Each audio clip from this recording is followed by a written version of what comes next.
What are the effects of sugar on our health? While there are some people out there who think sugar is killing us, there are other people out there who, in my opinion, are spreading a ton of misinformation, saying that sugar is a comfort food. Cakes, pies, candies should be enjoyed whenever you feel like it. And the reality is, while I know it's uncomfortable, that sugar is disrupting your health. A little bit once in a while, sure, it's okay, in moderation, again, once in a while.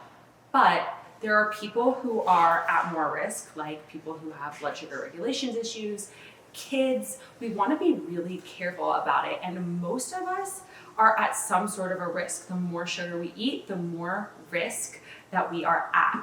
And so knowing the information, being aware of this, knowing what you're putting in your mouth and the impact that it has on your overall health and your symptoms is really, really critical.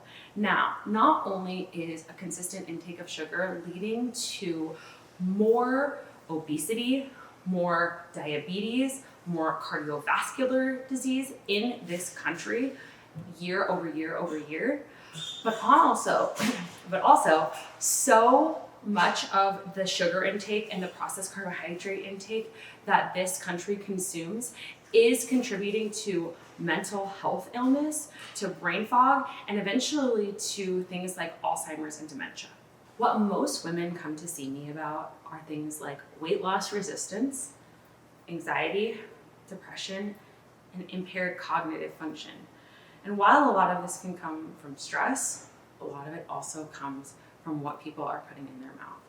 And unfortunately, sugar is actually a toxin for most people.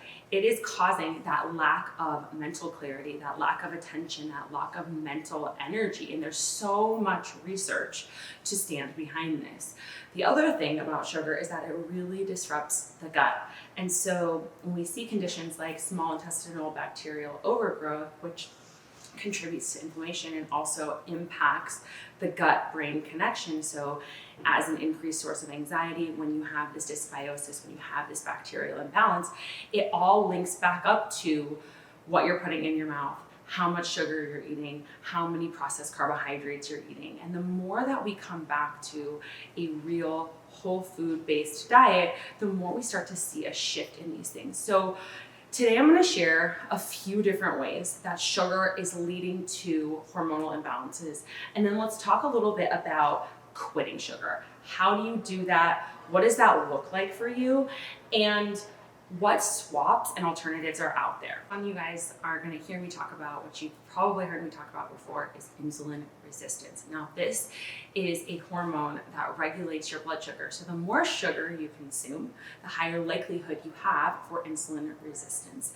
Insulin helps to transport the glucose into your cells so that it can be used for energy. And when you are insulin resistant, the sugar ends up staying in the blood versus being able to be used for energy. It also causes you to store more fat. Insulin resistance can also lead to other hormonal conditions like PCOS. So knowing that and understanding the link between sugar consumption, higher sugar consumption, leading to insulin resistance, leading to alternative hormonal conditions is really important. The next thing is weight gain and weight loss resistance. A lot of women come to me because they're frustrated, they can't lose weight, and they're wondering why. Oftentimes this has to do with sugar intake, and sugar is hiding in so many foods, whether it is your yogurt or certain sauces. There can be 10, 15 grams of sugar in something that you didn't even think there was sugar in. So be really mindful of checking your labels. That being said, the reason that added sugar can contribute to weight gain and weight loss resistance, insulin is a hormone that controls your metabolism.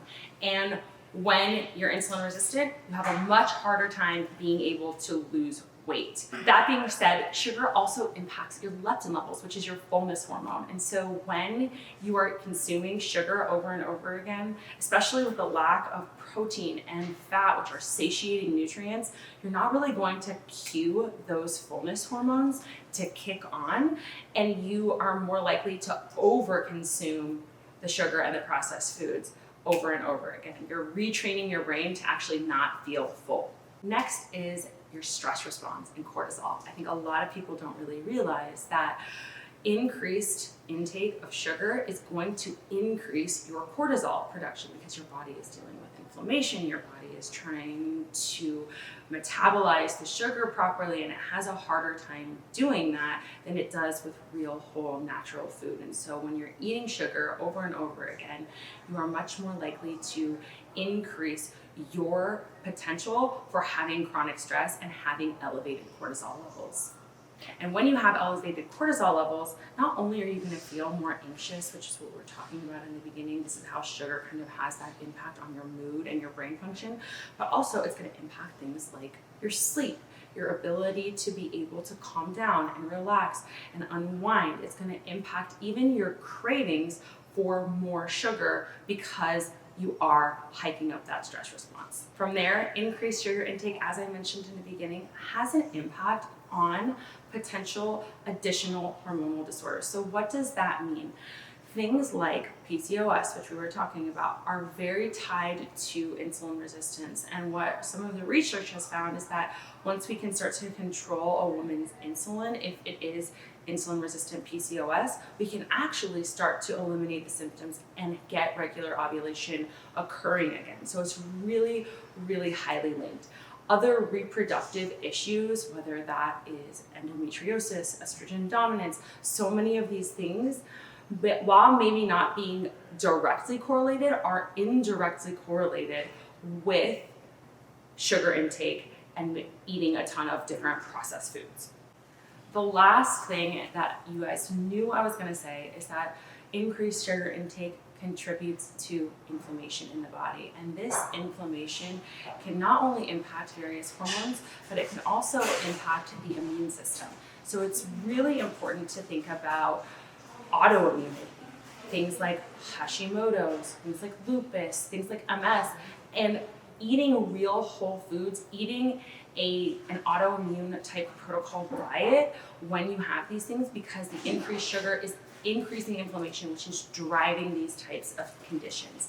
So thinking about inflammation impacting the immune system and the hormones that impact the metabolism, both of those things are really, really important because inflammation being the root cause drives imbalances in both of those areas. And so knowing that, you want to make sure that you have alternatives or things in your kitchen, swaps in your kitchen that you can start to use, right? And so I personally really only like to think about consuming sugar if I am at a restaurant, at an outing, at a birthday party, at some sort of an event where it feels special enough for me to splurge and have the real deal. And that's usually, for me, maximum, maybe twice a month.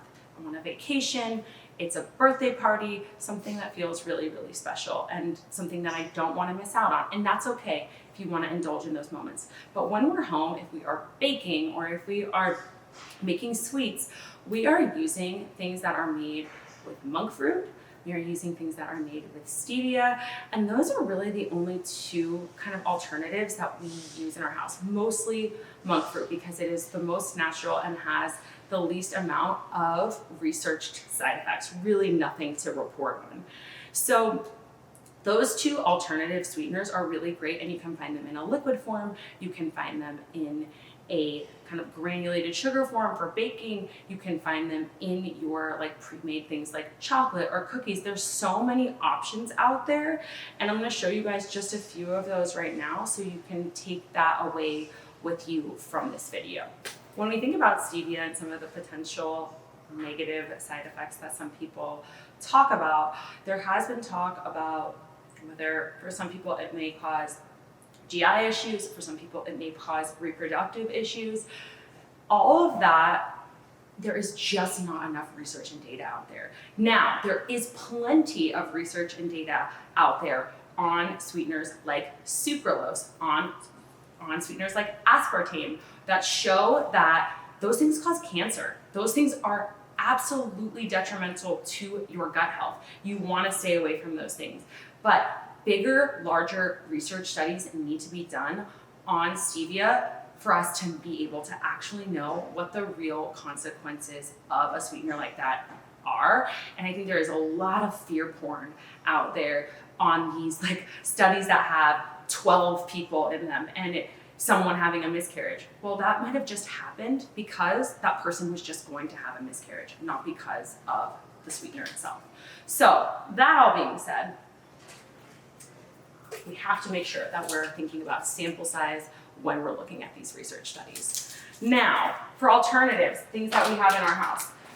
We use this monk fruit sweetener at the Canto when we're baking a lot, so the kids and I will make cookies, the kids and I will make brownies. We use this on a very regular basis.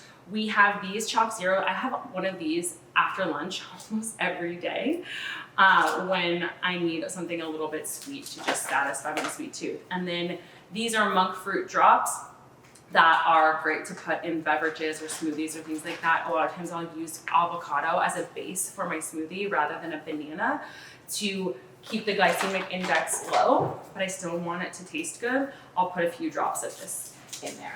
Now, with all of that being said, I think what's really important to remember is that the difference between something like this or something like stevia versus something like coconut sugar or dates or honey or maple syrup is that those things still raise your blood sugar, which is going to impact your stress response, which can, especially if you're somebody who is sensitive, you have blood sugar regulation issues, you have insulin resistance already, you have PCOS, I highly recommend staying away from those things. It is very important. Now, especially not all the time, but you know what I mean, like on a consistent basis. Now, if you are somebody who doesn't deal with blood sugar regulation issues, you are in a good place with your blood sugar, those things once in a while, just like sugar once in a while, aren't as big of a deal. But again, when I say once in a while, I mean maybe once a week, maybe a couple times a month, not every single day. You don't want to be consuming like 2 tablespoons of honey, a bunch of maple syrup in your sweetened baked goods every single day. And I think that people think that because those are like natural, that they're okay. But when you're raising your blood sugar, you're increasing your stress response, your body is working harder, and you're also increasing the potential for you to have things like weight loss resistance, to have inflammation, to have things like that going on in your body. It all is the same process of metabolizing those sugars. So, with all of that said, I hope that you guys enjoyed this video. I hope that this was helpful. If you want to learn more about blood sugar regulation, the impact of blood sugar on your hormones, from everything from your energy levels to your mood, to your weight, to your immune system, we have a whole mini course that is all about blood sugar and all about nourishing your body so that you can maintain your weight in an easy and sustainable way. And that is linked on our page. We'll also link it here. Thank you so much, and I will see you in the next video.